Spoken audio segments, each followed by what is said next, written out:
Doctor B.R. Ambedkar साहब जी को, मानवर काशीराम साहब जी को, छत्रपति शाहू महाराज जी को। भाई आप बातें बंद कर दें। छत्रपति शाहू महाराज जी को श्रद्धांजलि अर्पित करते हुए, श्राद्ध अकीदत पेश करते हुए आज बहुजन समाज पार्टी के जन्मदाता, संस्थापक मानवर काशीराम साहब जी के जन्मदिन पर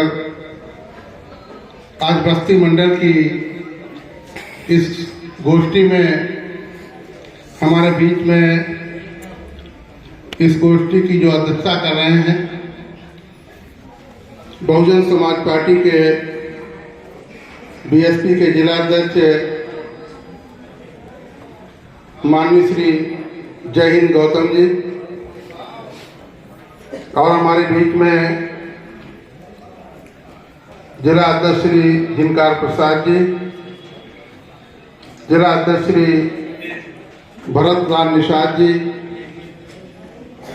और हमारे बीच में पूर्व एमएलए और बस्ती मंडल के प्रभारी हमारे बड़े भाई माननीय श्री भगवान दास जी, मंडल प्रभारी माननीय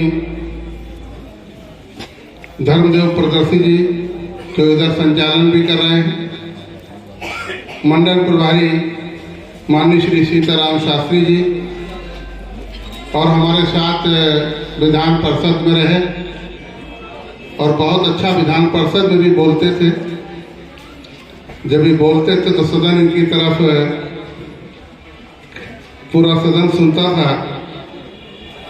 माननीय श्री लालचंद निषाद जी, माननीय श्री संजय घोषिया जी, माननीय श्री राजेंद्र कुमार गौतम जी, माननीय रमेश गौतम जी, माननीय आशीष कुमार जी, माननीय अवनीश कुमार जी, माननीय श्री अभिषेक भारती जी, और यहाँ इधर हमारे सामने बैठे हुए बहुत बहुत सम्मानित साथियों, बीएसपी वाम से और बीबीएफ के सभी हमारे सम्मानित साथियों, इधर मंच पर जिनका नाम नहीं लिखा है वो मेरे बहुत बहुत सम्मानित साथी, माताएं और बहनें, पत्रकार बंधु साथियों, इधर मैं लगभग 11:30 बजे आ गया था और 12:15 बजे मैं मंच पर इधर आ गया और मैंने एक एक कार्यकर्ता साथी को बड़ा गहराई से सुना है और मुझे ये भी लगा कि हमारे लोग मिशनरी साथी हैं और मानवर साहब के बारे में, बाबा साहब के बारे में और मान्या बहन जी ने जो काम किया उसके बारे में बहुत डिटेल से बताया।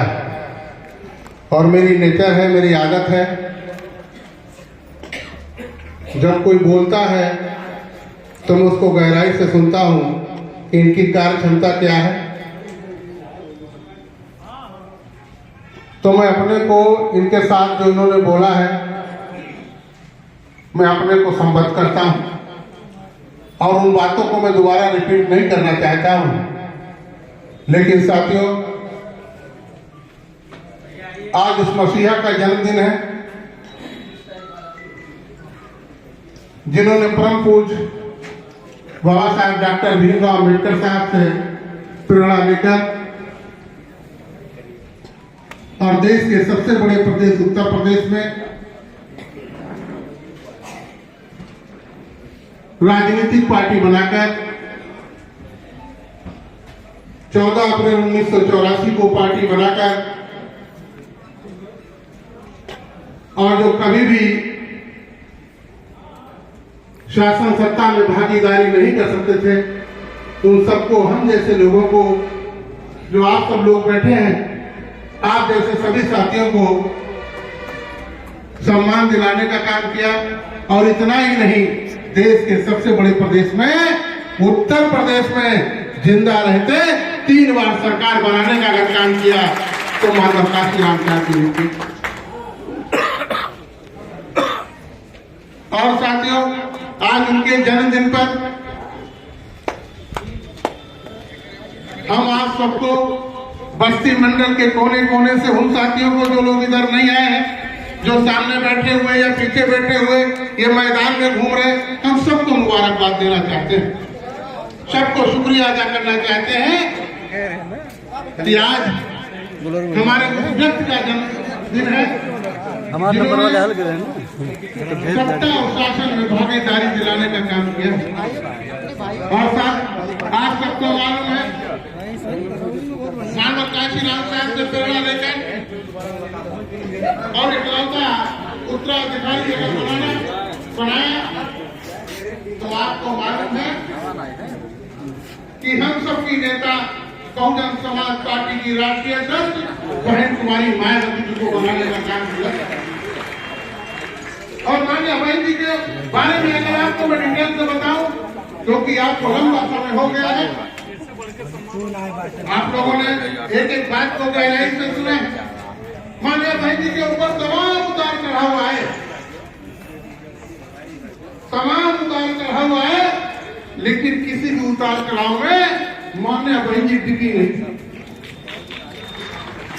अगर आप सबको याद हो, अगर आप सब लोग जानते हैं,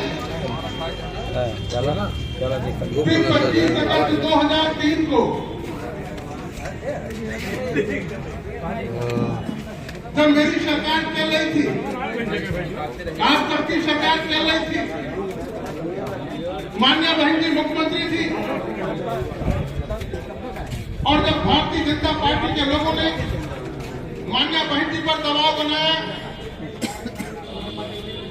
कि उत्तर प्रदेश में 80 लोकसभा की सीटें हैं, 80 पार्लियामेंट है, जिस पर 20 पर आप लड़ लो और 60 और आप मुख्यमंत्री बनी रहे। लेकिन माननीय बहन जी ने इस प्रस्ताव को नहीं माना और मुख्यमंत्री कुर्सी को छोड़ने का काम किया। मानव काशीराम जी ने ऐसा उत्तराधिकारी आपको देखे गए। और साथियों, इतना ही नहीं, आप लोग याद करिए, जब सरकार गई, क्योंकि देश में भारतीय जनता पार्टी की सरकार चल रही थी, तो भारतीय जनता पार्टी ने उत्तर प्रदेश में समाजवादी पार्टी की सरकार करवा दी और कैसे बनवाई।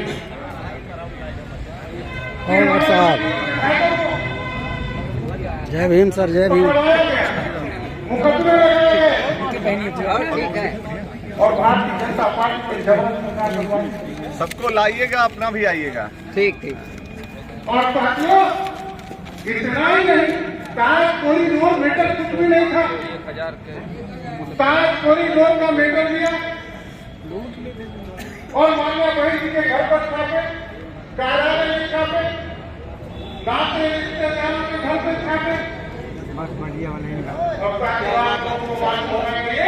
उसी समय मानव काशीराम साहब को गिरने पड़ रहे हैं। जब मानव काशीराम साहब को तो माननीय बहन जी को पूरे देश का भरा गया। लेकिन वारिया बनाओ लागी छोटा ना,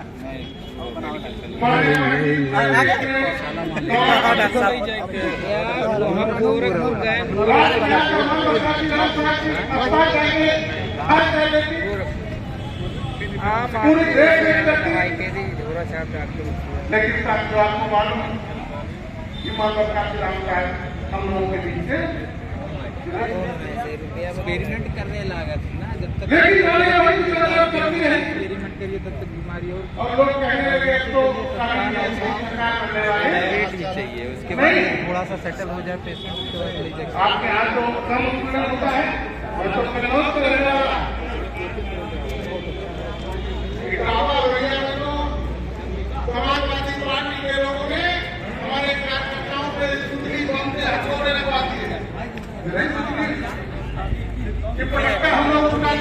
जय भीम सर जय। समाजवादी पार्टी ने उनको बम कहकर उनको जेल में भेज दिया, हमको भी रोका गया था। लेकिन हमारे कार्यकर्ता, बहुजन समाज पार्टी के कार्यकर्ता, मानवर काशी राम साहब के कार्यकर्ता चट्टान की तरीके से मान्या बहन जी के साथ खड़े रहे। और मान्या बहन जी बार बार कहती हैं कि हमें इस पर गर्व है।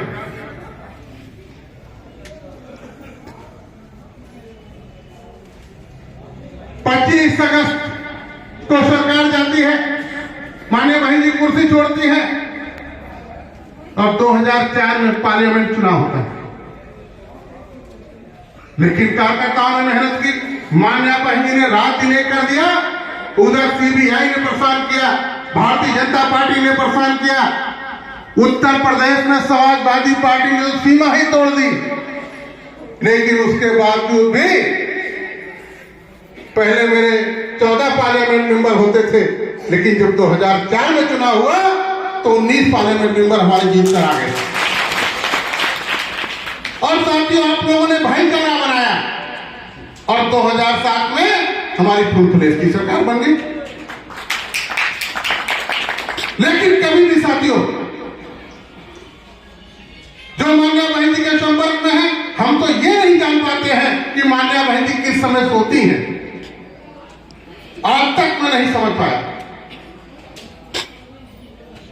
जिस समय बात करेंगे हमारे मुंह से तो जमुआई आने लगेगी कि मान्या बहन जी के मुंह से कभी जमुआई भी आने वाली नहीं। साथियों, ऐसा नेता मानव काशी राम साहब आपको देके गए। जब ऐसा नेता हमको दे गए हैं, अभी माननीय एमएलए साहब को हम सुन रहे थे,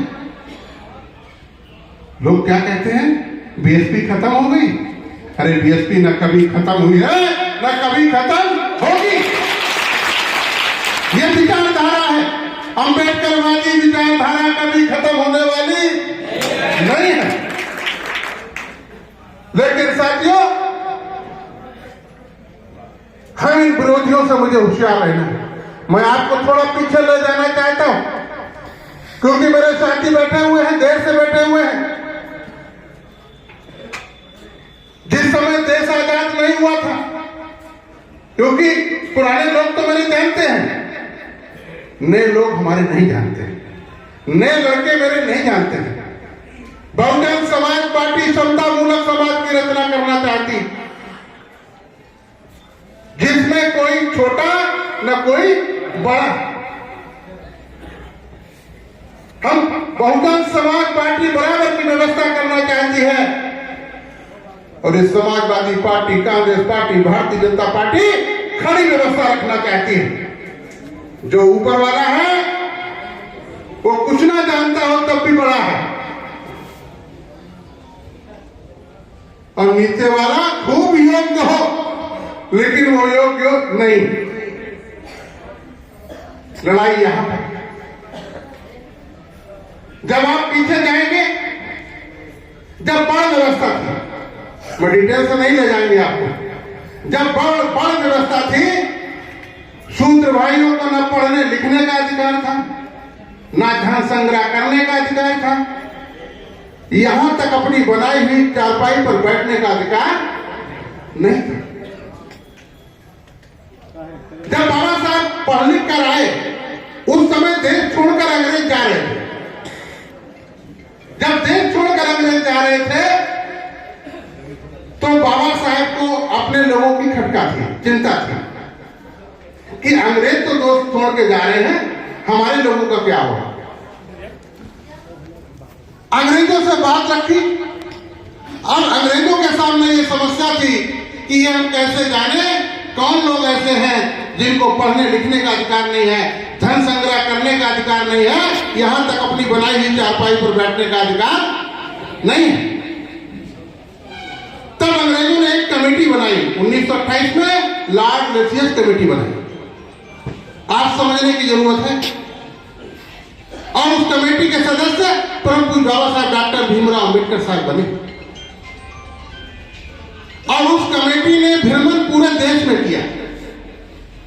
बाबा साहब दिन में कमेटी के साथ रहते और रात में अपनी बस्तियों में जाकर ये बताने का काम करते थे कि जब कमेटी आए तो हमारे सामने आप अपने को सूत्र बताने का काम करना।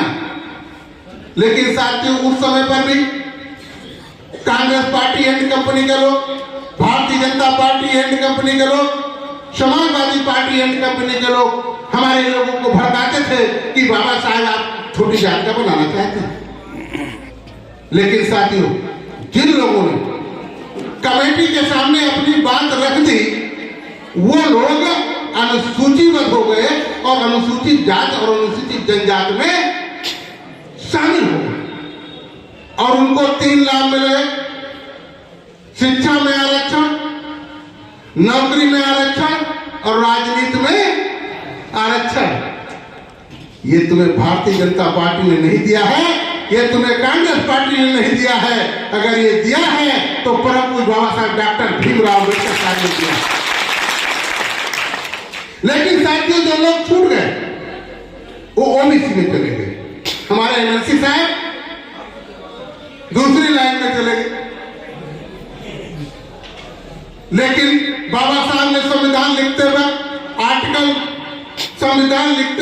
आर्टिकल 340 का प्रावधान किया, धारा 340 का संविधान में प्रावधान किया कि जब ये देश की राजनीतिक पार्टियां चाहें तो दोबारा सर्वेक्षण कराएं। लेकिन साथियों, आज देश आजाद हुए इतना लंबा समय हो गया, आज तक दोबारा सर्वेक्षण न कांग्रेस ने कराया न भारतीय जनता पार्टी ने कराया। ये कहां पिछड़ों की भलाई चाहते हैं? वो तो धन्य मानवर काशीराम साहब, जिनका आज हम लोग जन्मदिन मना रहे हैं।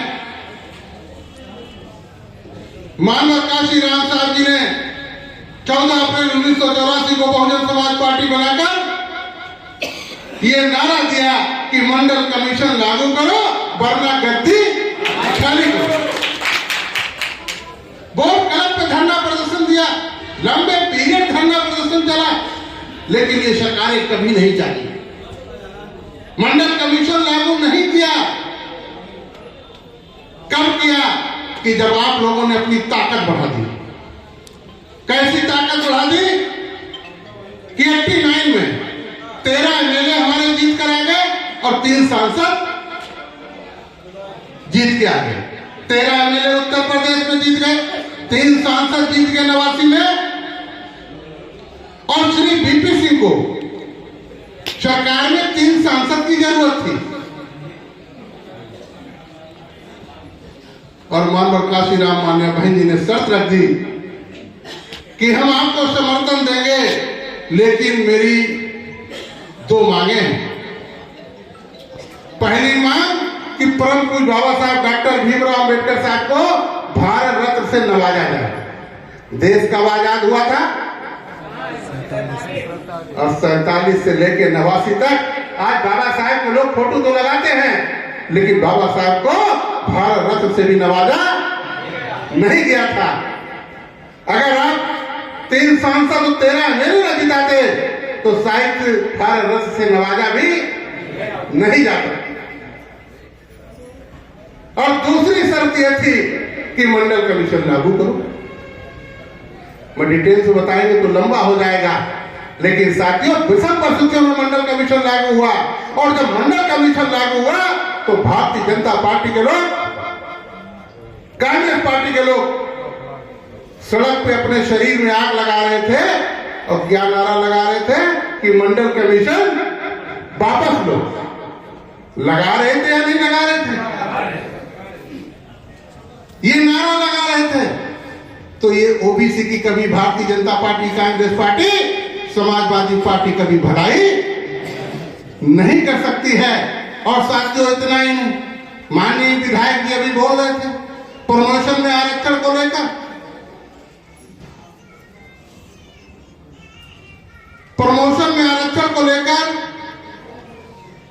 जब लोकसभा में बहस चल रही थी, आपके यहां जो सुरक्षित विधानसभाएं हैं, जो लोकसभा की सुरक्षित है, अगर वहां से अगर आप दूसरे दल के लोगों को जिताकर भेजोगे तो वो बात आपकी सदन में कभी नहीं रखने वाले। जब प्रमोशन में आरक्षण को लेकर लोकसभा में बहस हो रही थी तो समाजवादी पार्टी के सांसद नगीना से थे। वो आपने टीवी में भी देखा होगा, अखबारों में भी आया कि जो नगीना सांसद समाजवादी पार्टी के थे, अपने समाज के थे, वो सदन में बिल को फाड़ रहे थे। क्या कह रहे थे कि प्रमोशन में आरक्षण नहीं होना चाहिए। और दूसरी तरफ राज्यसभा में ब्राह्मण समाज से ताल्लुक रखने वाले, जिन्हें मान्या बहन जी ने राष्ट्रीय महासचिव बनाया, राज्यसभा भेजा, वो सदन में चिल्ला चिल्ला कर कह रहे थे कि प्रमोशन में आरक्षण होना चाहिए। मेरा साथियों, कहने का मतलब इतना है कि जो हमारे गोल में जो हमारी बात रख रहा है वो हमारा है, हमारा ही समाज का व्यक्ति अगर हमारी बात नहीं रख रहा है वो हमारा नहीं है। हमें अलग होने की जरूरत है। और राजपाट लेना कोई बच्चों का खिलौना नहीं। पहले राजपाट लेने के लिए युद्ध होते थे, गोलियां चलती थी, जो राजा जीत जाता था युद्ध में वो राजा बन जाता था। यह रानी का पेट का पैदा हुआ बच्चा राजा बनता था। लेकिन बाबा साहब ने आपको अधिकार दिया, वोट का अधिकार दिया कि जिसके जितने वोट होंगे, ईवीएम में जितने जिसके वोट होंगे वो राजा बनेगा। और वोट की वैल्यू बराबर कर दी। क्या देश का उद्योगपति वोट डालने जाए तो वो भी एक वोट डालेगा, या देश के प्रधानमंत्री जी वोट डालने जाए वो भी एक वोट डालेगा। एक वोट से माननीय प्रधान हार जाता है, एक वोट से माननीय प्रधान जीत जाते हैं, एक वोट से जिला पंचायत सदस्य जीत जाता है, एक वोट से जिला पंचायत सदस्य हार जाता है, एक वोट से माननीय विधायक हार जाते हैं, एक से जीत जाते हैं, या माननीय सांसद जीत जाते हैं, हार जाते हैं। तो वोट अमूल्य है, वोट की कोई कीमत नहीं है। वोट की कीमत तोड़िया नहीं है, वोट की कीमत पैसा नहीं है, वोट की कीमत बंदूक बनवा देना नहीं है, वोट की कीमत 5 किलो गेहूं नहीं है, वोट की कीमत चावल नहीं है, वोट की कीमत दाल नहीं है। वोट एक अमूल्य है, वोट दुधारू तलवार है। अगर वोट आपने अच्छी जगह प्रयोग कर लिया तो अपने और आपके बच्चों का भविष्य बन जाएगा। मेरा साथियों, आपसे कहने का मतलब इतना है कि जब वोट बने, अब तो पहले तो जनवरी में 18 साल का बच्चा होता था तब उसको वोट बनता था। अब तो साल में किसी समय 18 साल का बेटा हो या बेटी हो उसका वोट बनता है। तब वोट अमूल्य है। वोट के बदौलत ही तुम जिला पंचायत सदस्य बनोगे, वोट के बदौलत ही माननीय विधायक बनोगे। तो हमें अपने एक एक वोट का ख्याल, एक एक वोट का ख्याल रखना चाहिए कि नहीं रखना चाहिए। और ये लोग, मैं माननीय एमएलए साहब को सुन रहा था, अरे साथियों 5 किलो चावल 5 किलो गेहूं की बात आप करते हैं। बहुजन समाज पार्टी की राष्ट्रीय अध्यक्ष बहन कुमारी मायावती जी ने तो 5 बीघा 10 बीघा का पट्टा दे दिया था कि जिसमें 100 कुंटल 50 कुंटल गेहूं पैदा करो। आपको देने वाला बनाया था, हाथ फैलाने वाला नहीं बनाया था। मैं साथियों आपको गुजारिश करते हुए, क्योंकि मेरा रमजान भी है, मैं आप सबसे गुजारिश करते हुए, बस इतनी आपसे मैं गुजारिश करना चाहता हूं कि हम लोग अपनी जिंदगी काट चुके हैं। हम अपनी जिंदगी काट चुके हैं। अगर वाकई बच्चों का भविष्य चाहिए, वाकई अगर बच्चों का भविष्य चाहिए, चाहे हमारे माताएं हो, चाहे बहनें हो, चाहे हमारे जो भी कार्यकर्ता साथी इधर आए हुए हैं, आज से तय कर लो कि हम चैन से बैठने वाले नहीं हैं। हम अपने आगे के लोगों को ठीक कर लें, पीछे के लोगों को ठीक कर लें, इधर के लोगों को ठीक कर लें और इधर के लोगों को ठीक कर लें। जो जहां रह रहा है अपनी चारों तरफ साथियों को दुरुस्त कर ले, दुरुस्त कर ले और दुरुस्त करके ये तैयार कर ले कि आने वाले वक्त में मुझे कुछ भी हो जाए, साम दाम दंड भेद करके हमें उत्तर प्रदेश में बहुजन समाज पार्टी की सरकार बनाना है।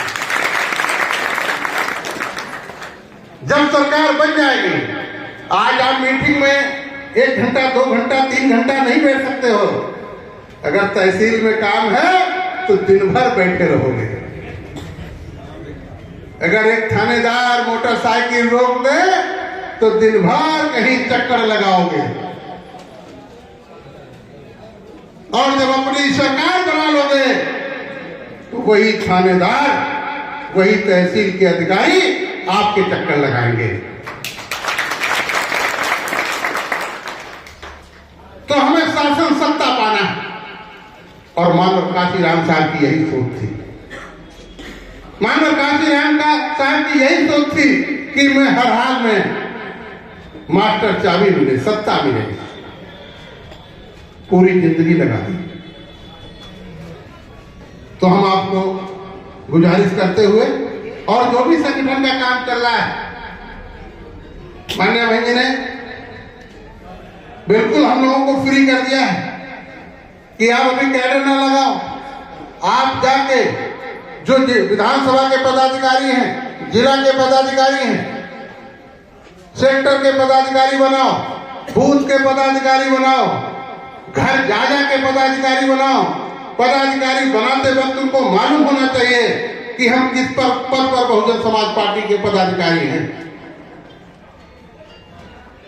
इसके बाद कैडर लो, 50 रुपए का सदस्य बने, 50 रुपए का सदस्य बने। और साथियों, मुझे आशावादी बनना है, मुझे निराशावादी नहीं बनना है। हमें ये तय करना है कि हमें सरकार बनानी है। और साथियों, कोई घर हो बगैर पैसे के बदौलत नहीं चलता है। हमें तन मन और धन से बहुजन समाज पार्टी का सहयोग करना है।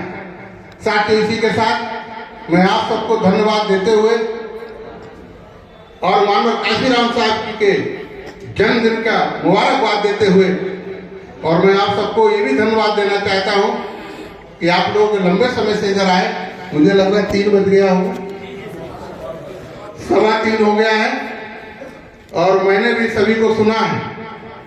और मुझे एक बहुत अच्छी बात लगी है कि बस्ती मंडल में जितने लोगों को मैंने सुना, बहुत अच्छा बात रखते हैं, बहुत अच्छा कैडर देते हैं।